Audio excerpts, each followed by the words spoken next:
Just imagine an estimated 92% of the global population breathing unhealthy air, which causes up to 7 million premature deaths each and every year, and costing the global economy up to 8.1 trillion every year, equivalent to 3.3% of the global GDP. Despite this risk, the scale of investment in tackling air pollution lags far behind the scale of the problem.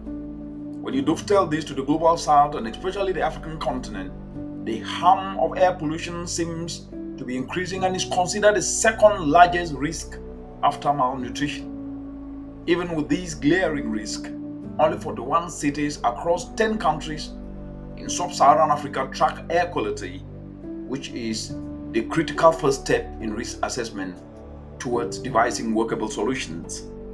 This lack of coverage goes beyond failures in the availability of diagnostic data, because even countries with data do not necessarily translate these investments in recommended early warning actions. And it is very, very important to turn early warnings into early action. And therefore, the urgency for action is clear, and this can take the following dimensions, which are as follows. We must embrace a new paradigm. Yes, it's embracing a new dimension of air quality monitoring that can be able to catalyze early action, the early warning for the environment, which entails the application of sensors and satellites to monitor air quality, is only one dimension. It largely generates data on the state of the air quality, which is at the mainstream.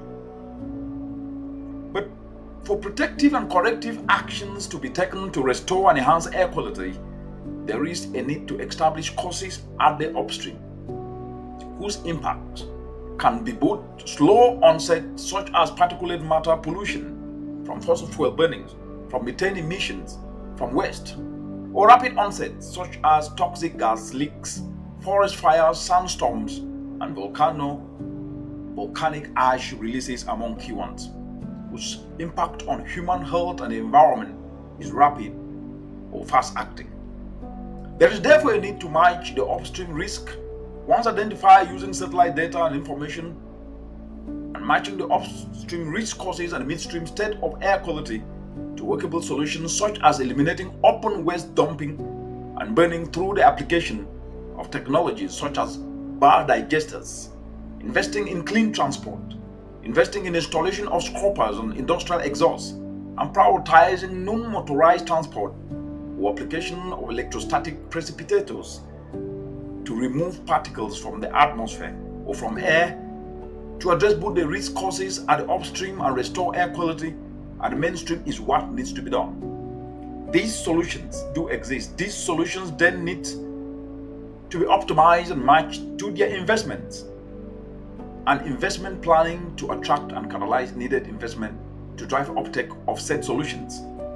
It is through investment planning that we can then be able to cover monitoring of key enablers, monitoring of financial viability in the form of viable financial approaches, and potential for profitability that can be derived from the solutions to address the air quality issues that the world faces in the continent.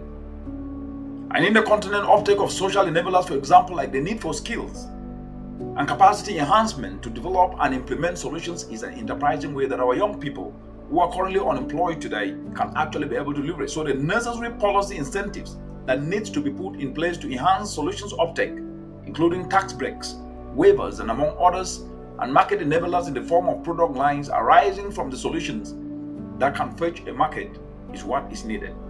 These practical solutions are what we call a value chain approach. We are addressing air quality, also create jobs for our young people across the entire world, create innovation, but also ensure that early warning actions with data are matched with early warning solutions. So early warning are matched with early actions, but with solutions that can then be able to address the issues and put money in more pockets and food on the table. This is the new dimension that will then address air pollution, will address biodiversity loss, and will address climate change. So the cascading solutions in addressing the triple planetary crisis enhances a new thinking. And that's what early warning for the environment actually entails when it comes to air pollution. And this is the direction that can enhance thinking enhance solutions, and empower countries to leverage data for policy and for action. And this is the way to go.